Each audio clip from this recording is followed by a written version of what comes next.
boa noite a todos. Nós estamos novamente juntos para estudar mais uma vez a Palavra de Deus. Temos vindo a estudar neste trimestre os aspectos da aliança de Deus com o seu povo.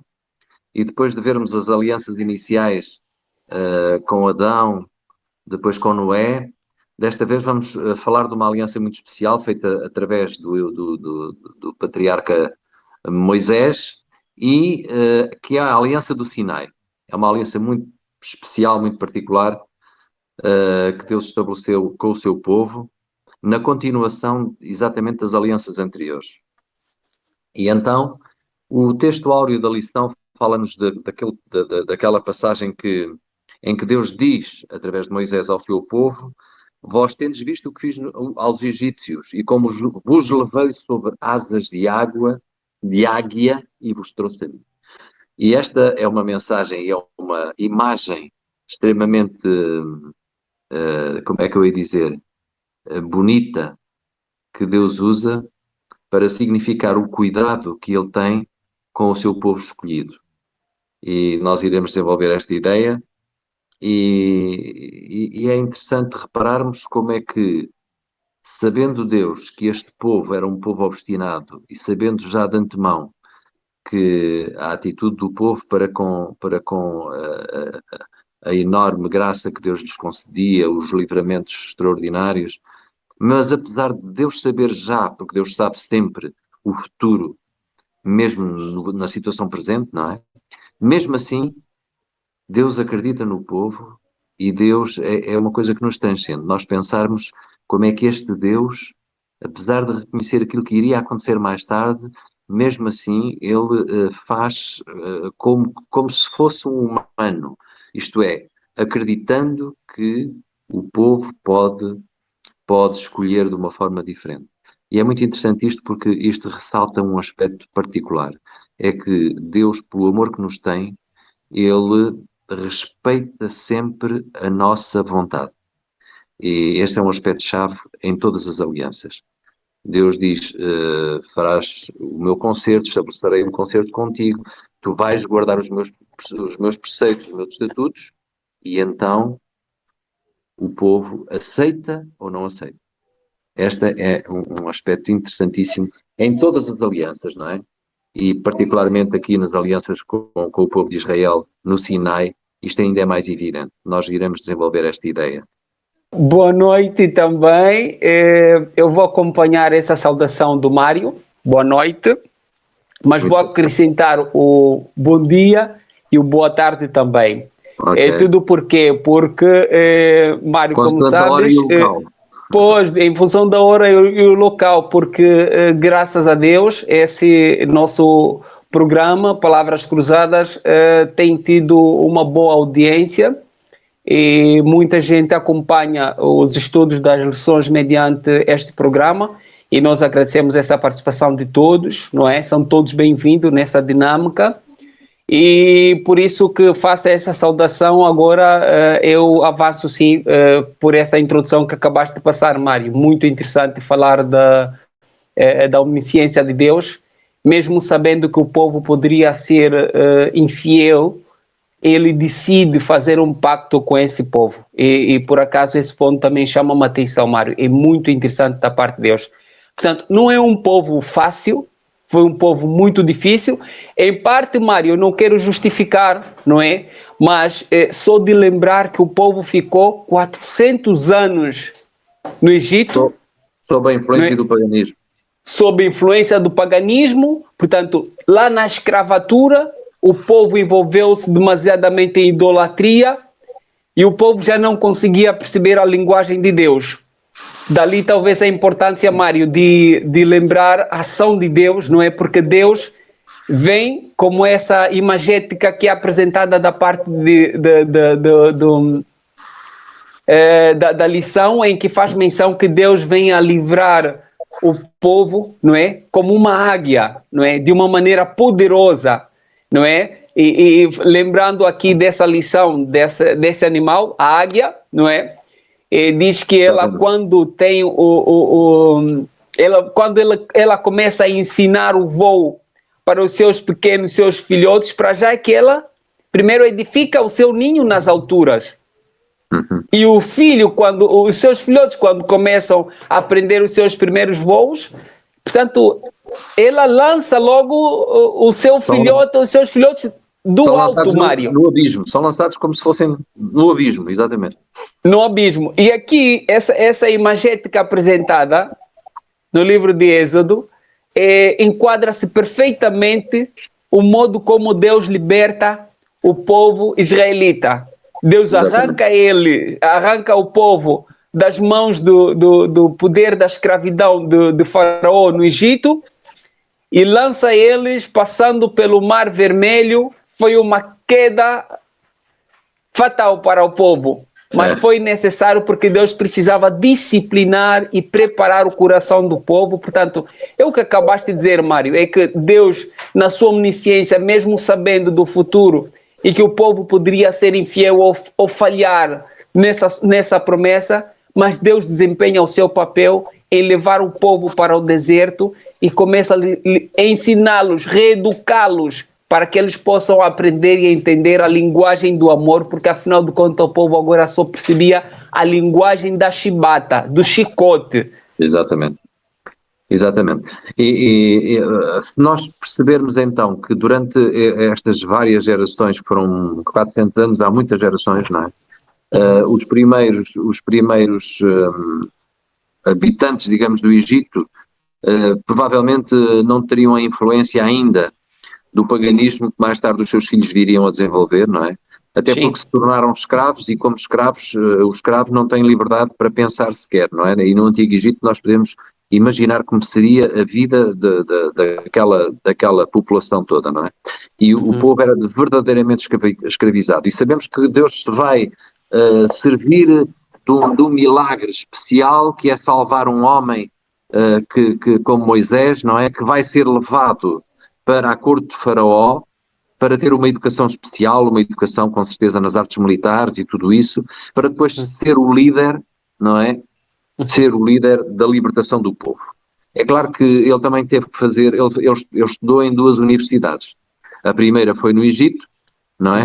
E depois estudou na outra universidade, em que Deus era o professor. E foi preciso lá estar outros 40 anos para equilibrar aquilo que realmente ele precisava de aprender e para Deus lhe ensinar aquilo que precisava de aprender. E Moisés, de facto, aprendeu nesses 40 anos porque ele foi considerado e é considerado como o ser mais humilde, não é? Mais humilde que já existiu. Portanto, uma humildade semelhante à de Cristo. Isso é uma coisa extraordinária. Por isso é que ainda hoje ele é um herói para o povo de Israel, não é? Para os judeus, consideram de facto Moisés como uma personalidade extraordinária, um homem que foi fiel a Deus e que amou o seu povo quase na disponibilidade de pedir a Deus que se destruísse aquele povo, que o destruísse ele próprio, não é verdade? Portanto, isso é uma coisa extraordinária, uma coisa que nós só vemos superada pelo próprio amor de Cristo. Ora bem, esta é, digamos, a panorâmica para nós percebermos este padrão da salvação que Cristo personificou, mas que aqui com Moisés é levado, é apresentado ao povo de Israel, não é? Certo. Portanto, Deus diz através de Moisés que eu sou Jeová, que vos tirei debaixo das garras dos egípcios, das cargas, e vos resgatarei com braço estendido e com juízes grandes. E eu vos tomarei por meu povo e serei vosso Deus, e sabereis que eu sou Jeová, vosso Deus, que vos tirei debaixo das cargas dos egípcios. Este é o texto de Êxodo 6:6. E então, neste versículo eu achei muito interessante porque várias vezes Deus diz que eu sou Jeová, eu vos tirei debaixo das cargas dos egípcios, eu vos resgatarei com braço. Portanto, ele salienta que é ele, Deus, que toma a iniciativa, é ele, Deus, que traz o povo para fora com o seu poder. E é interessante, portanto, Deus salientar esta soberania da sua atitude na aliança com o povo. É verdade, Mário, porque há uma comparação que também traz a lição, falando desse padrão de salvação. A verdade é que séculos de escravatura a qual o povo se encontrava, o povo em si não tinha capacidade por si mesmo para poderem se libertar das garras de Faraó. Por isso que foi importante uma mão poderosa para que pudesse livrá-los. Na verdade, em parte, Mário, o facto de eles se tornarem escravos, isso não era motivo para se envolverem em idolatria, porque afinal de contas o povo israelita tem uma história. E a história começa com quem? Com José do Egito. Ok? E, Mário, foi interessante eu descobrir nessa lição, claro que é um texto que eu já havia lido várias vezes, não é? Mas a cada vez que eu leio, por acaso, dá-me uma força poderosa. Esse José, a qual é mencionado, não é? Que morreu, mas morreu na esperança, e já havia previsto, pela fé, a saída ou a libertação da parte de Deus, essa ação poderosa da parte de Deus, em livrar o seu povo. Então José recomenda, faz jurar, que quando, olha, antes de ele morrer, diz assim, certamente Deus aparecerá e vos libertará.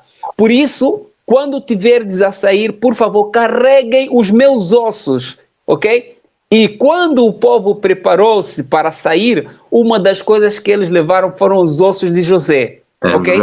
Por isso, José entrou sendo escravo, mas Mário, José foi fiel a Deus, mesmo tendo recebido várias promessas da parte de Deus, ou ter recebido sonhos da parte de Deus que ele seria um homem grande, em que seus pais, seus irmãos poderiam, essas revelações ele recebeu através de sonhos, não é?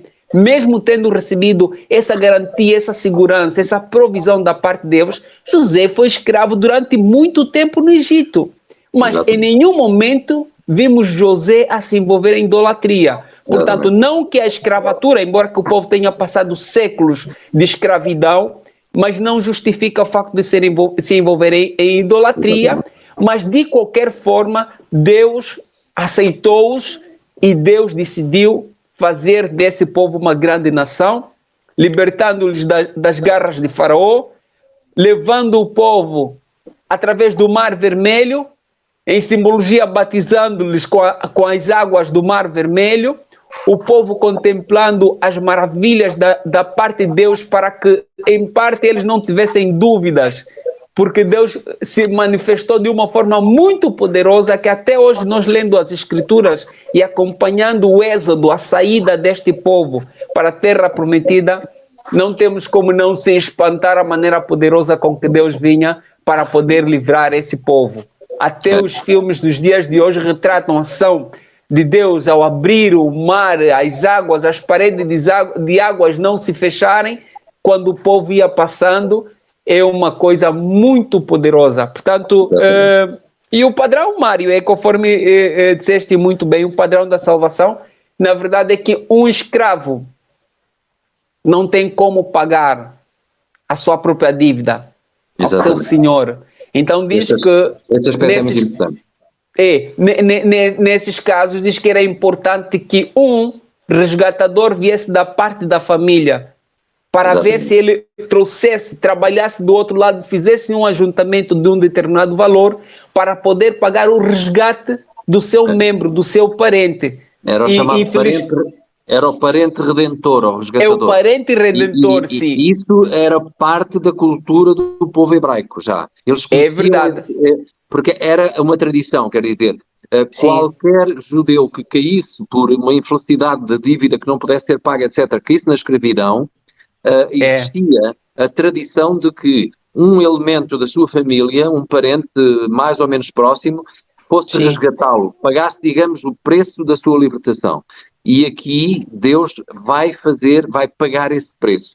Esta é a ciência da salvação explicitada aqui na libertação do povo de Israel da escravatura do Egito. É exatamente a questão do parente resgatador. E Deus aparece aqui como o parente resgatador na pessoa de Cristo, não é? Aparece de uma maneira muito poderosa e consegue livrar o povo de Israel. Mas com isso, falando dessa libertação, Mário, vamos fazer um intervalo e vamos ouvir um trecho musical, um hino cantado pelos nossos irmãos Gabriel e Gabriela, que tem um tema interessante que vai justamente de encontro a esse ponto, não é? Que é o poder do amor. Vamos ouvir e depois damos continuidade com a lição.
Acabamos de ouvir, Mário, um hino poderoso que retrata sobre o amor de Deus e é justamente baseado no tema em que estávamos justamente a abordar, em que Deus aparece e liberta o povo de uma maneira muito poderosa. Então, e a lição de terça-feira vai falar diretamente desta aliança, ou seja, depois de Deus libertar o povo, Deus passa com o povo no Mar Vermelho, leva-lhes para o deserto. E, Mário, por que no deserto? Abro aqui um parênteses também para lembrar a pessoa de Cristo, Mário, quando ele foi batizado, diz que antes do início do ministério. Sim, no início do seu ministério, ele foi conduzido pelo Espírito Santo para o deserto. Exatamente. E lá foi provado. E notamos aqui, ao olharmos para esse deserto que Deus conduziu o povo, 40 dias. 40 dias. Ele ficou sem comer, sem beber. Tanto é que a primeira tentação foi justamente baseada na alimentação. Se tu és filho de Deus, faz com que essas pedras se tornem em pães, né? Aqui há vários paralelos muito interessantes. O projeto da viagem do Êxodo era de 40 dias também. Transformou-se em 40 anos pela infidelidade do povo. Pela infidelidade do povo, não é? Esta aliança do Sinai é realmente uma coisa extraordinária, porque nós, quando lemos o Êxodo, a nossa atenção é atraída, como diz a lição, para 3 aspectos essenciais, que são o próprio Êxodo, depois a aliança do Sinai, não é verdade? E finalmente, já numa fase posterior, a construção da arca. Tudo isto é uma tríplice mensagem, se quisermos, que dá um enfoque especial no plano global da salvação. Sim, a construção do tabernáculo, o santuário, na verdade, o santuário, não é? E em cima, olha, 40 dias no deserto, a viagem estava prevista para 40 dias e acabou se tornando em 40 anos e paralelamente aos 400 anos que eles estavam no Egito, ok? Exatamente. Então, mas mostrou, espiritualmente falando, mostrou pela experiência que o povo tinha muitas deficiências espirituais. Era preciso poder disciplinar o povo, reeducá-los, de maneira que eles pudessem se separar completamente das questões voltadas para a idolatria. E uma parte interessante neste capítulo, Mário, é o facto de o próprio Deus ter habitado com o povo em tendas. Porque, afinal de contas, o tabernáculo de Deus pediu para que... Era uma tenda. Deus pediu para que Moisés pudesse edificar para ele uma tenda, porque ele desceria e poderia habitar no meio do seu povo. Que lição maravilhosa, Mário. Esta aliança, que é, no fundo, a quarta do conjunto das alianças que Deus estabeleceu desde Adão, não é verdade? Primeiro com Adão, depois com Noé, depois com Abraão e agora com Moisés, ou melhor, com o povo, através de Moisés, a aliança onde o aspecto, digamos, se quisermos, o aspecto mais didático do plano da salvação é apresentado, com a questão do tabernáculo, de Deus habitar com o povo e de estabelecer toda a normativa, digamos, do ritual do santuário. Porque todo o ritual do santuário apontava realmente para a necessidade de sangue para limpar o pecado do homem.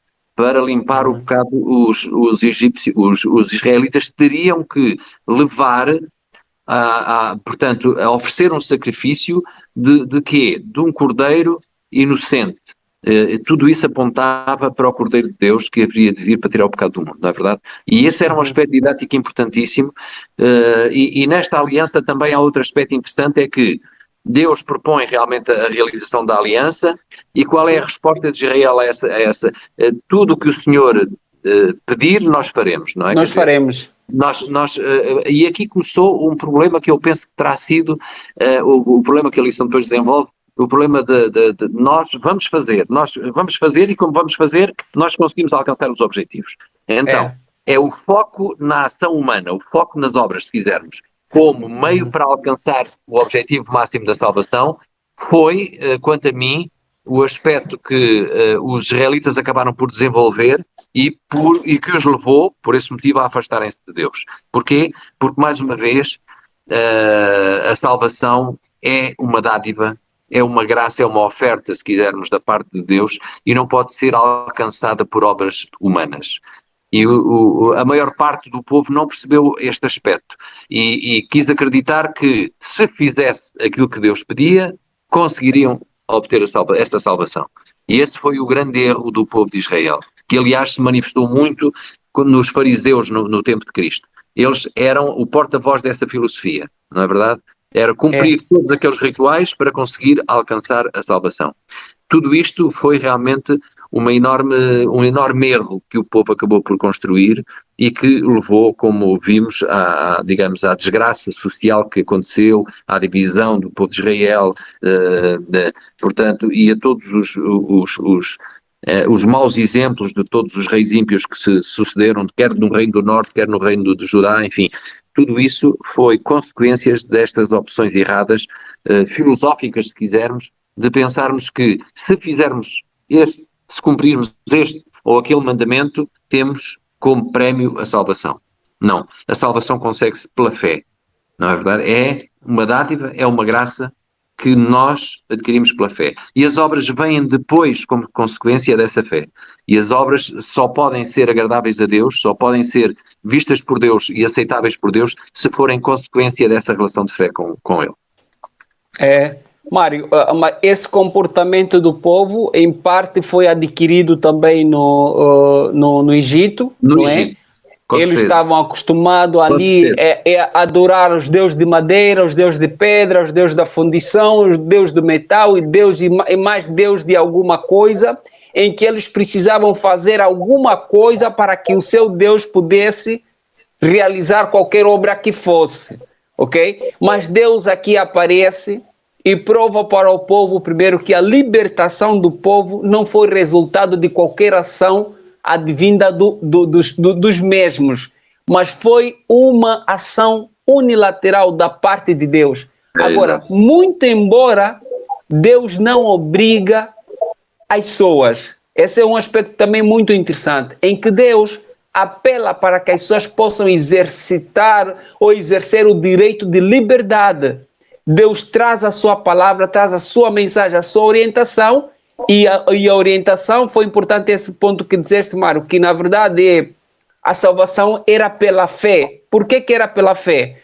Porque logo na saída, no Êxodo, o povo foi orientado para que pudesse realizar um sacrifício. Na verdade, ali temos a origem da Páscoa, ok? E no Êxodo, em que o povo, antes de sair, era preciso degolar um animal, aquele animal que estava a morrer, na verdade, era Cristo, simbolizava Cristo, em que o sangue era preciso derramar nos umbrais das portas, e o anjo da morte, quando passava ali, ou quando passou ali, vendo aquele sangue, então poupava a vida daqueles que tivessem dentro daquela casa, ok? Ali nós vemos esse aspecto. Quer dizer alguma coisa? Diz, embora. Este aspecto da reação do povo, isto é, Deus não vai ter com o povo, não lhes diz assim, vocês agora, quer queiram, quer não, eu farei de vocês uma nação santa, uma nação de sacerdotes. Não foi isso que ele diz. Eu faço a minha parte e agora eles próprios teriam que fazer a sua. E, por exemplo, quando saíram do Egito na Páscoa, o que é que eles tiveram que fazer para não morrerem? Tiveram que pintar os umbrais das portas com o sangue de cordeiro. Não é? Eles teriam que ter sempre uma obra, mas uma obra consequência dessa relação com Deus. Não é verdade? E, portanto, é isso que é realçado aqui na relação entre Deus e Israel. Deus não força o povo de Israel a fazer a sua vontade. Façam a minha vontade? Não, não força. A vontade deveria ser consequência de uma relação da criatura com o seu Criador. De uma relação de amor. De uma relação... É verdade. E não é, Mário, não havia nada especial, na verdade, neste povo pelo qual Deus estava a libertar. Não havia nada especial para que Deus pudesse se orgulhar e eleger aquele povo para que fosse uma nação de sacerdotes. Na verdade, o propósito original da parte de Deus é para que esse povo pudesse se tornar um modelo, para que pudessem ser sacerdotes para levar a salvação para outros povos. Exatamente. Também. Porque, afinal de contas, independentemente da idolatria que existe no mundo, o Pai é só um, o Criador é um só, que é o Deus de Israel que se manifestou e elegeu aquele povo para que pudesse começar neles. E é interessante, Mário, que Deus, a eleger esse povo estava contaminado com muitos males, com pecado de uma forma especial. Mas Deus elegeu, quer dizer que não havia, Mário, nenhuma diferença entre o povo de Israel com os outros povos. Não havia. Senão de que Deus precisava começar em algum lugar para reparar esse certo mal, Deus precisou começar com alguém. E o que é que Deus fez? Elegeu o povo, chamou o povo, mesmo tendo conhecimento da infidelidade desse povo, como disseste logo no início, não é? Na introdução, mas Deus chama para começar com esse povo, para que então esse povo pudesse levar a mensagem para outros povos também. E a lição termina com a promessa, ou promessas. Essas promessas, uma mais especial é a pessoa de Cristo, Exato. Que poderia ser dado como o Cordeiro de Deus que tira o pecado de todo mundo, e é o selo principal, o símbolo maior que o povo devia levar como símbolo de salvação ou do resgatador para toda a humanidade. Mário, de minha parte, em relação a essa lição, sendo poderoso ao tempo, se vai, mas... Sim. O nosso tempo está a acabar. Eu queria só realçar que há muitos teólogos que falam destas alianças antigas como alianças de salvação pelas obras, mas não.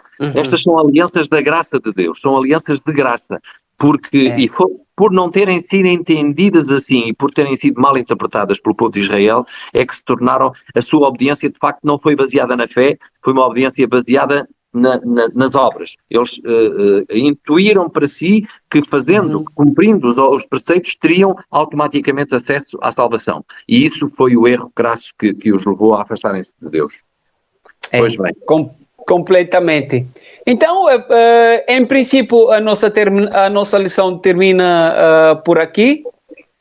Nós terminamos falando justamente sobre essa promessa, ou a salvação pela fé, e não pelas obras, mas aquele que tem fé há de produzir obras, mas essas obras não viriam de nós mesmos, mas quer o operar, o crer e o operar viriam da parte de Deus. Mário, de minha parte, devo dizer que foi um prazer poder participar contigo no estudo dessa lição, analisando a aliança no Sinai, lá naquele Sinai onde Deus chamou o povo e ensinou-lhes essas grandes verdades da salvação que conseguem nos abranger até hoje também. Que Deus possa abençoá-lo, Mário. Muito bem também para ti, Zeferino. Foi um prazer nós falarmos desta aliança de Deus no Sinai, uma coisa extraordinária. É pena que o tempo é sempre curto para nós meditarmos nestes assuntos, mas nós hoje sabemos que temos que responder a Deus com a fé verdadeira,